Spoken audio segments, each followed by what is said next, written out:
హైదరాబాద్ నగర ప్రజలకు పోలీసులు కీలక హెచ్చరికలు జారీ చేశారు. మరో 2 రోజుల పాటు భారీ వర్షాలు కురిసే అవకాశం ఉందని ఇప్పటికే వాతావరణ శాఖ కూడా హెచ్చరించింది. అత్యవసరమైతే తప్ప ఎవరు కూడా ఇళ్ల నుంచి బయటకి రావద్దు అని చెప్పి కూడా సూచించారు. ముఖ్యంగా ఐటీ ఉద్యోగులను దృష్టిలో ఉంచుకొని ట్రాఫిక్ పోలీసులు ఇప్పుడు ప్రత్యేక అడ్వైజరీని కూడా విడుదల చేశారు. ఐటీ కంపెనీలు సాధ్యమైనంత వరకు ఉద్యోగులతోని వర్క్ ఫ్రమ్ హోమ్ చేయించుకోవాలని, ఇక కార్యాలయాల్లో ఉన్న ఉద్యోగులు ఎవరైనా ఉంటే వాళ్ళని ముందుగానే లాగౌట్ చేయించి ఇళ్లకు పంపించాలని సూచించారు. ఇక భారీ వర్షాలతో ట్రాఫిక్ సమస్యలు తలెత్తే అవకాశం ఉండడంతో ఈ నిర్ణయం కూడా తీసుకున్నాము అని చెప్పి నగర ట్రాఫిక్ పోలీసులు అయితే చెప్తున్నారు.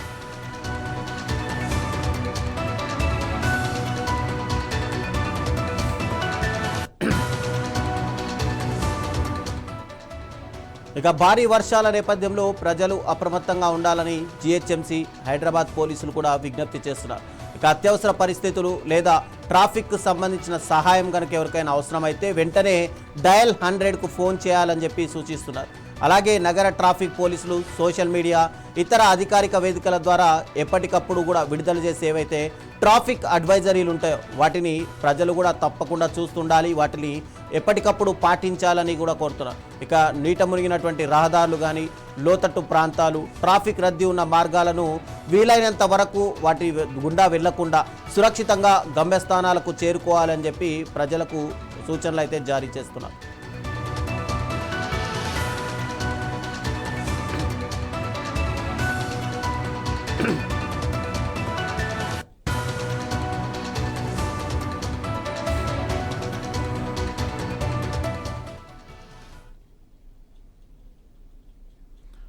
ఇదే అంశానికి సంబంధించి మరింత సమాచారం మా ప్రతినిధి రమేష్ అందిస్తారు. రమేష్, చెప్పండి, హైదరాబాద్లో చూసుకుంటే కనుక ఇంకా 2-3 రోజుల వరకు భారీ వర్షాలు కురిసే అవకాశాలు ఉన్నాయని చెప్పి వాతావరణ శాఖ హెచ్చరికలు జారీ చేసింది. ముఖ్యంగా మనం హైదరాబాద్ నగరాన్ని చూసుకుంటే చిన్న వర్షం పడితే కూడా లోతట్టు ప్రాంతాలన్నీ మునిగిపోతాయి. హైదరాబాద్లో భారీ ట్రాఫిక్ జామ్ అవుతుంది. అయితే అత్యంత ప్రసిద్ధిగాంచినటువంటి హైదరాబాద్ నగరం, విశ్వనగరంగా చెప్పుకుంటున్నటువంటి నగరం ఇలా చిన్నపాటి వర్షానికే ఒక చెరువును తలపిస్తుంది. దీనిపైన ఇంకా అధికారులు ఏమైనా చర్యలు తీసుకోబోతున్నారా?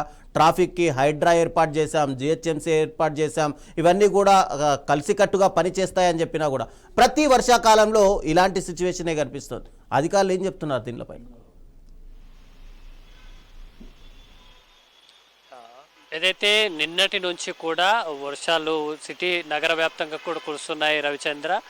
ఈరోజు, రేపు, ఎల్లుండి కూడా వర్షాలు కురిసే అవకాశం ఉందనేది ఇప్పటికే హైదరాబాద్ వాతావరణ కేంద్రం అయితే చెప్తుంది.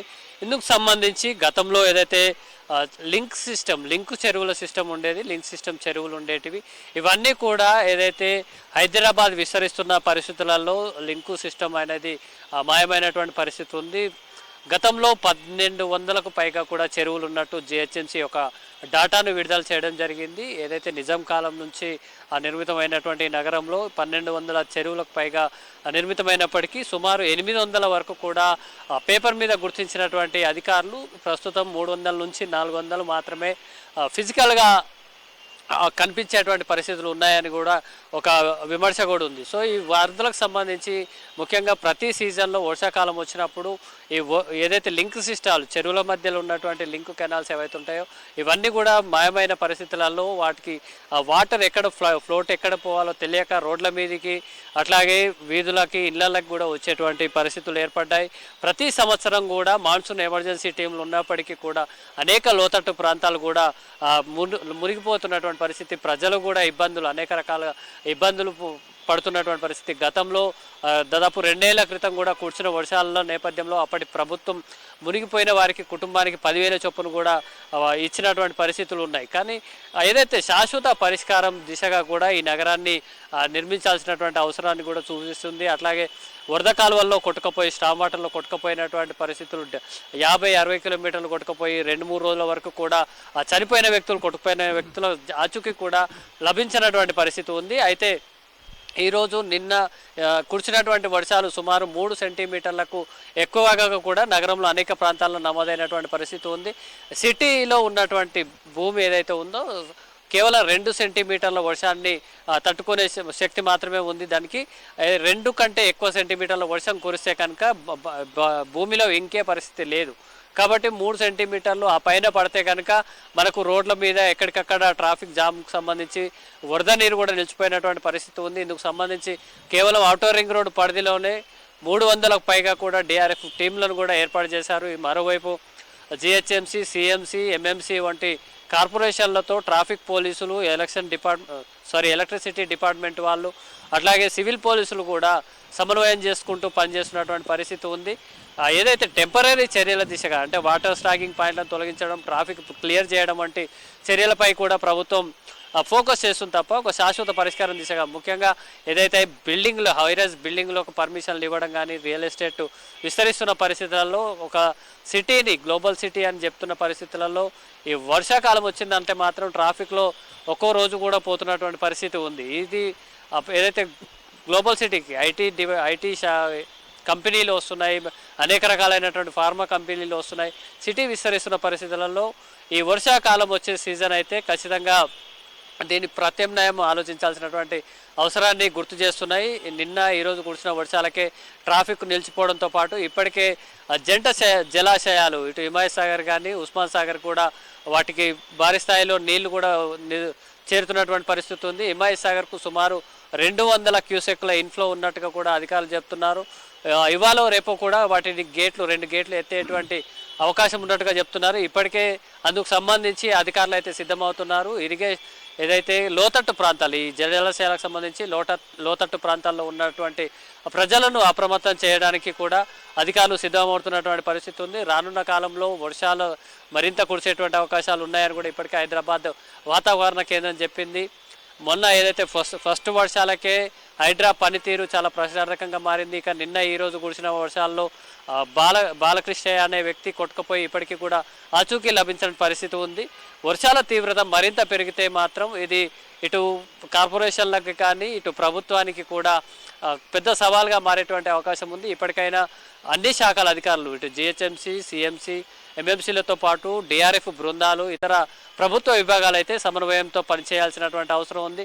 ప్రజలను ఎప్పటికప్పుడు అప్రమత్తం చేస్తూ కూడా ప్రజలు కూడా సోషల్ మీడియా హ్యాండిలర్స్లో ఇటు పోలీస్ డిపార్ట్మెంట్, కార్పొరేషన్లు కూడా ఎప్పటికప్పుడు అప్డేట్స్ ఇస్తున్నాయి. ట్రాఫిక్ జామ్లకు సంబంధించి కానీ వర్షపాతానికి సంబంధించినటువంటి విషయాలను కూడా సోషల్ మీడియా హ్యాండిలర్స్ ద్వారా అప్డేట్ చేస్తున్నటువంటి పరిస్థితి ఉంది. వాటిని చూసుకొని జర్నీలు ప్లాన్ చేసుకోవాలంటూ కూడా పోలీసులు కూడా సూచిస్తున్నారు. రవిచంద్ర, అంటే గతంలో రమేష్ ఇదే టైంలో యాక్చువల్గా ముసారంబాగ్ లాంటి బ్రిడ్జిలు కూడా పూర్తిగా మునిగిపోయి లోతట్టు ప్రాంతాల ప్రజలు దాదాపు 3 నుంచి 4 రోజుల పాటు కూడా తిండి లేకుండా అక్కడ వాళ్ళ ఇండ్లలోకి నీరు వస్తే బయటికి రాలేని పరిస్థితి కూడా నెలకొంది. అయితే ఇప్పుడు కూడా మళ్ళీ మీరు అన్నట్టుగా ఇన్ఫ్లో పెరుగుతుంది కాబట్టి రాబోయే రోజుల్లో మళ్ళీ హిమాయత్ సాగర్ గేట్లు కనుక తెరవాల్సిన పరిస్థితి వస్తే ఇక లోతట్టు ప్రాంతాలన్నీ కూడా జలమయమైపోయే అవకాశాలు. దీనిపైన అధికారులు వాళ్ళని ఏదైనా సురక్షిత ప్రాంతాలకు తరలించే ఏర్పాట్లు ఏమైనా చేస్తున్నారా? పునరావాస శిబిరాలు ఏమైనా కల్పిస్తున్నారా? ఖచ్చితంగా రవిచంద్ర, గత అనుభవాలను దృష్టిలో పెట్టుకొని ఇప్పటికే హిమాయత్ సాగర్, ఉస్మాన్ సాగర్ కనుక సంబంధించి చూస్తే కనుక హిమాయత్ సాగర్లో మొత్తం పూర్తి నీటి స్థాయి చూసుకుంటే 1763 అడుగులు ఉండగా ఇప్పటికే 1760 అడుగుల వరకు కూడా నీరు చేరింది. సుమారు 500 క్యూసెక్ల ఇన్ఫ్లో ఉన్నట్టుగా కూడా అధికారులు చెప్తున్నారు. అదేవిధంగా ఉస్మాన్ సాగర్కి సంబంధించి 200 క్యూసెక్ల ఇన్ఫ్లో ఉంది ప్రస్తుతం. ఉస్మాన్ సాగర్ పూర్తి సామర్థ్యం చూసుకుంటే 3.51 టీఎంసీలు కాగా ఇప్పటికే 2.24 టీఎంసీలు ఉంది. అయితే గత సమయంలో లాస్ట్ ఇయర్ అయితే తెల్లవారుజామున నీళ్లను విడుదల చేసినటువంటి పరిస్థితి ఉంది. మామూలుగా